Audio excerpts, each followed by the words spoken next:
All right, guys, buckle up. This one's straight out of Texas. We're diving into State of Texas versus Willie Contreras Jr., a case that shows how one small mistake can spiral into years of courtroom drama. Willie's charged with possession of less than 1 gram of meth. Yeah, you heard that right. Less than a gram, but it's still a state jail felony in Texas. The twist? Willie insists he doesn't even do meth, claiming he just got caught up with the wrong crowd. Classic wrong place, wrong time defense, but will the court buy it?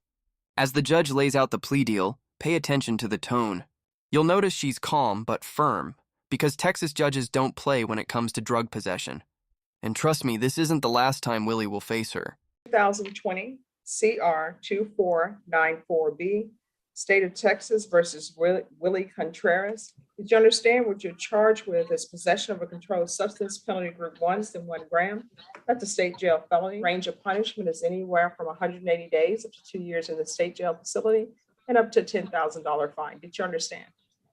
Yes, ma'am. According to the plea bargain agreement, the state is requesting a $1,000 fine. State recommends deferred adjudication. There's to be restitution of $57 for laboratory testing. Did you understand that to be the plea bargain agreement? Yes, ma'am, I did. Next, I'm showing you outside the plea bargain agreement. State is requesting that your deferred adjudication be for a term of 2 years. There be 80 hours of community service restitution and a TAP evaluation. Did you understand those are recommendations from the state and the court does not have to follow those recommendations? Yes, ma'am.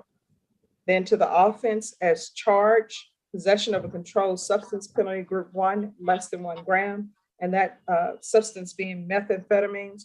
How do you plead? Guilty, not guilty, or no contest? No contest. Are you proceeding with sentencing?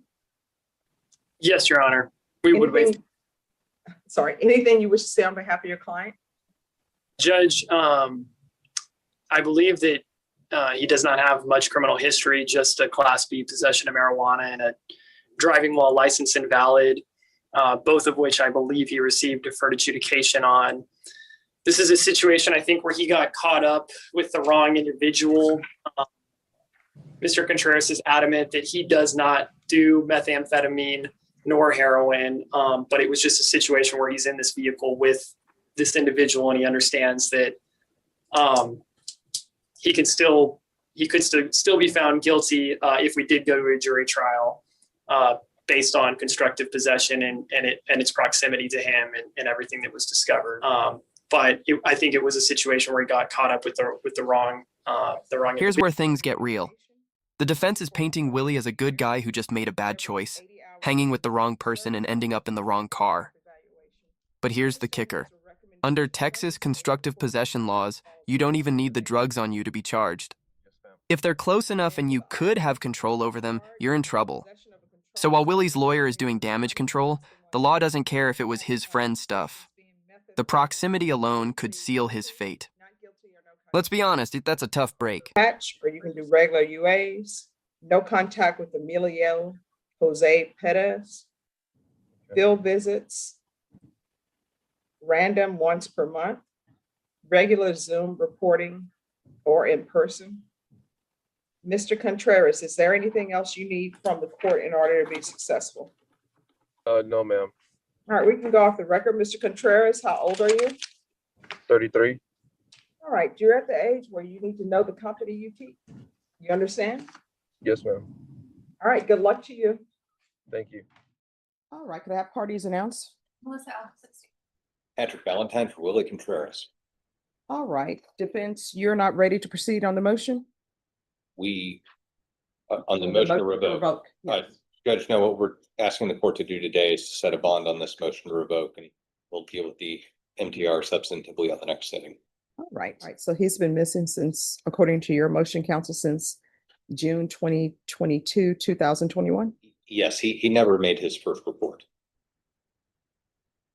All right. Court is going to set your bond at $7,500. The court is going to order partial GPS for employment only. Waive fees. Ms. Ferguson, set this in 10 days for a contested. What date? September 25th. All right, we'll be back on September 25th. Yes, ma'am. All right, thank you. Fair enough. All right, the court is calling 2020 CR 2494B, State versus Willie Contreras Jr. Can I have parties announced for the record? Mr. Alvin for the state. Jay Norton for Mr. Contreras. And are you Mr. Contreras? Yes, ma'am, I am. Did you review the document entitled Motion to Enter Adjudication of Guilt and Revoke Community Supervision and State's motion to supplement pending motion to enter adjudication of guilt and revoke probation with your attorney? Did you understand it? Yes, ma'am. Are you the same Willie? Okay, this part right here, the conditions are no joke. 2 years of deferred adjudication, community service, drug tests, and zero contact with the guy who allegedly dragged him into this mess. It's basically a legal way of saying, we'll give you another shot, but don't mess this up. And get this, he's even barred from jobs that involve minors or vulnerable people. The court's clearly protecting the public while giving him a sliver of redemption. Question for you all. If you were in Willie's shoes, would you take that deal or risk going to trial? Drop it in the comments. But he has proven to them that he is a committed person to family, friends. He's in a long-term relationship. I think it's an unusual set of circumstances. I understand revocation or termination, but Mr. Contreras is asking if the court would allow him an opportunity to be placed on probation. He'd start over 5 years instead of 2 years, and he will be successful, Your Honor. But has he done anything on probation? He was not a good candidate for probation back then. I mean, short answer is no. He didn't do what he did not meet his obligations on probation. I mean, did he ever report? It did. No. Okay. All right. And state? Yeah, obviously I did not deal with this case previously, but most always had, I believe, recommended 1 year, or that's what we requested state counsel. Okay.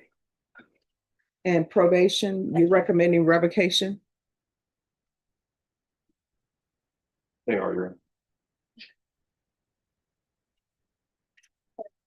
Summary judge. Revocation. All right. So this is what I want to tell you. I appreciate the fact that you've changed your life, but you haven't done anything. So Just one thing to add, Judge, I forgot. He's current on all of his fines, and he took a UA, and he is also clean as he stands. So I'm going to give you a choice today. These are your only choices, right? I am going to grant the motion revoke. So the state is asking for 1 year state jail. You can either take the 1 year at the state jail facility, and the only reason why I'm giving you this choice is because it appears that you've changed your life, right? Yes, ma'am. And sometimes when we change our lives, and then we want everybody to forget about everything else, and that can't be done, right? Yes, ma'am. So you can either do a year at the state jail facility, or you can do a year at the Bexar County Jail. If there are no objections, I'll do a 1244. Bexar County Jail. Is there any objection from the state to the court? All right. And all right, this is what the court is going to do. Previously stated, the court found violation of condition number 5 true. The court is going to grant the motion, find you guilty, revoke. The court will sentence you to 365 days at the Bexar County Jail. Give you credit for any time served. Let me see. All right, we can go off the record. Here's the thing. At the Bexar County Jail, I'm not in charge of you receiving credit of 2 days for every day you spend in jail or 3 days for every day. That's completely up to the sheriff's office. You understand? Yes. Now, I could send a message to the sheriff and say, I want you to serve 365 days flat. Yes, ma'am. I normally don't do that. I have yet to do that. Now, maybe there may be somebody that should be done for, but I'm not going to do it for you. So that's completely up to them. So please do not call the court or have people call the court and say, I'm not receiving 2 for 1 or 3 for 1, because I'm not in charge of that and I have no control over that. Yes, You understand? yes, ma'am. All right. Boom. Fast forward, and Willie's back. And this time it's not for a good reason. The state's calling him out for failing to report for months, even years. This is where most deferred adjudications fall apart. Missing those probation meetings? That's a big no-go. Judges see that as total disregard for the deal you made. And once you violate, all that second chance talk goes out the window. The energy in the courtroom shifts here. You can almost feel the disappointment. This isn't a small slip-up. This is probation suicide. Here comes the emotional pitch. The defense says Willie's changed. He's sober, he's in church, he's got family support. And honestly, this is one of those classic redemption moments you see in courtrooms. The problem? The judge's question cuts deep. But has he done anything on probation? That silence says it all. It's the kind of exchange that shows how hard it is to convince a judge that "I've changed" means more than words. Viewers, do you think someone should get a second chance after ghosting probation for over a year? Or is this the moment accountability has to hit? And there it is, the final judgment. The judge revokes probation and gives Willie 1 year in county jail, but not before acknowledging that he's trying to turn things around. That's rare. She could have sent him to state jail, but instead gave him a lighter path, a move that balances justice with compassion. Still, Willie's learning the hard way that good intentions don't erase missed obligations. This case is a reminder that in Texas, second chances come with fine print. If you found this case as eye-opening as we did, make sure to hit that like button, drop your thoughts in the comments, and subscribe for more wild courtroom breakdowns. Because trust me, the next case is even crazier.